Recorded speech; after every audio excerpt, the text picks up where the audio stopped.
नमस्कार दोस्तों, मैं विवेक गोयल आप सभी के चैनल स्टोरी विद विवेक में बहुत बहुत स्वागत करता हूं।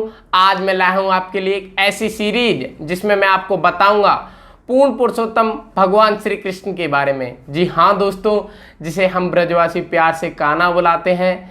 हम जानेंगे उनके पृथ्वी पर प्रकट होने से लेके अप्रकट होने तक की सभी लीलाओं के बारे में। तो चलिए शुरू करते हैं कि भगवान कृष्ण का जन्म कैसे हुआ। एक समय की बात थी जब पृथ्वी पर एक ऐसे राजाओं का शासन हुआ करता था जो अपने आप को राजा तो मान रहे थे, लेकिन वास्तव में वे असुर थे। तब उनके दुख से ग्रसित हो उठी धरती की अधिष्ठात्री देवी भूमि गाय का रूप धारण करते विलाप करते हुए ब्रह्मा जी के पास जा पहुंची और सारा वृतांत कह सुनाया, जिससे सुनकर ब्रह्मा जी अत्यंत दुखित हो उठे और वे देवतागण आदि के साथ भगवान विष्णु के धाम चल दिए। भगवान विष्णु के धाम के किनारे पहुंचकर वे भगवान को प्रसन्न करने के लिए प्रार्थना करने लगे। वे पुरुष सूक्ति नामक प्रार्थना का उच्चारण करने लगे। जब देवतागणों की प्रार्थना करने पर भी भगवान विष्णु का कोई उत्तर नहीं मिला तो स्वयं ब्रह्मा जी ध्यान करने लगे और तब भगवान विष्णु ने ब्रह्मा जी को एक संदेश दिया, जिसे केवल ब्रह्मा जी ही सुन पाए। उस संदेश को ब्रह्मा जी ने सभी देवताओं तक प्रेषित किया। वो संदेश इस प्रकार था कि भगवान कहने लगे कि वे स्वयं पृथ्वी पर अवतरित होंगे असुरों के संहार के लिए, भक्तों की रक्षा के लिए। उस समय तक सभी देवतागण अपनी पत्नियों सहित पृथ्वी पर पवित्र परिवारों में जन्म ले लें, जिससे वे भगवान की इस लीला में सहायता कर सकें। भगवान ने साथ ही साथ कहा कि उनके प्रकट होने से पूर्व वे अपने पूर्ण अंश बलराम के रूप में प्रकट होंगे और उनके साथ बहिरंगा शक्ति माया भी इस कार्य को पूर्ण करने के लिए प्रकट होगी। इस प्रकार ब्रह्मा जी देवताओं को सांत्वना देकर अपने धाम की ओर चले गए। कुछ समय पश्चात यदुवंश में राजा शूरसेन नाम का राजा शासन कर रहा था। उन्हीं के पुत्र थे वसुदेव। वसुदेव का विवाह देवकी के साथ संपन्न हुआ। देवकी के पिता देवक ने प्रचुर मात्रा में दहेज दिया, जिसमें 400 हाथी, 15,000 सुसज्जित घोड़े और 1800 सोने से मंडित रथ थे और साथ में 200 बालिकाएं भी देवकी के साथ उन्होंने भेजी। अपनी बहन को प्रसन्न करने के लिए उग्रसेन का पुत्र कंस रथ को हाँक रहा था। जी हाँ दोस्तों, सही सुना आपने, उग्रसेन का पुत्र कंस देवक की पुत्री देवकी। इसका मतलब ये हुआ कि कंस और देवकी सगे भाई बहन नहीं थे। फिर भी देवकी कंस को अत्यधिक प्रिय थी, इसलिए कंस अपने बहनोई और बहन के रथ को हाँक रहा था। चारों तरफ सुंदर ध्वनियां हो रही थी और तरह तरह के बाजे बज रहे थे।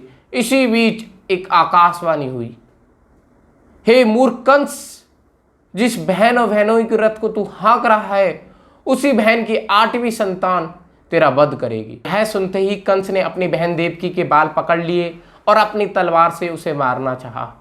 यह सब देखकर वासुदेव को बहुत आश्चर्य हुआ और अपनी पत्नी देवकी की जान बचाने के लिए अनेक प्रकार के प्रयास करने लगे।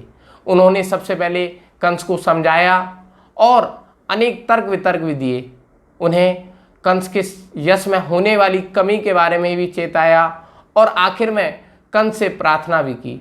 लेकिन कंस उच्च कुल में जन्म लेने के बाद भी आसुरी प्रवृत्ति में था, इसलिए वो समझ नहीं पा रहा था। इसलिए हमें अपनी संगति को अच्छी रखना चाहिए। फिर इसके बाद वासुदेव ने कंस के सामने एक प्रस्ताव रखा कि उसकी मृत्यु का कारण उसकी बहन देवकी नहीं, उससे होने वाली संतानें हैं। जैसे ही उनकी संतानें होगी वो मैं लाकर तुम्हें दे दूंगा। कंस वसुदेव के वचन को जानते थे, इसलिए कंस ने देवकी को छोड़ दिया और वासुदेव और देवकी अपने घर को लौट आए। इसके बाद जैसे ही वसुदेव को पहली संतान हुई, अपनी वचन के अनुसार वे अपनी पहली संतान को लेकर कंस के पास पहुँचे। कंस यह देखकर बहुत प्रसन्न हुआ कि किस प्रकार से वसुदेव अपने वचन को पालना करने के लिए अपनी पहली संतान को मेरे पास लेकर आया है। वसुदेव की इस प्रकार की वचनबद्धता को देखकर कंस ने वसुदेव से कहा कि मुझे इसकी आवश्यकता नहीं है, तुम्हारी 8वीं संतान ही मेरी मृत्यु का कारण बनेगी, इसलिए तुम इसको वापस ले जाओ। जैसे ही वसुदेव अपनी संतान को वापस ले जाने लगे, तभी नारायण नारायण करते करते नारद मुनि वहां कंस के पास पहुंचे और कंस से इस प्रकार से बोले, हे कंस, तुम्हें पता है एक और जहां नंद महाराज ग्वाले और दूसरी ओर वसुदेव और उनके पिता सूरसेन और उनके बहुत सारे सगे संबंधियों मित्र देवता हैं और तुम लोग असुर हो। चूंकि असुर देवताओं से भयभीत थे, इसलिए कंस एकदम आश्चर्यचकित हो उठा और भयभीत हो उठा। फिर कंस चौकन्ना होकर उसने तुरंत ही अपनी बहन देवकी और वसुदेव को कारागार में डाल दिया और उनकी प्रतिवर्ष होने वाली संतान को मारने लगा।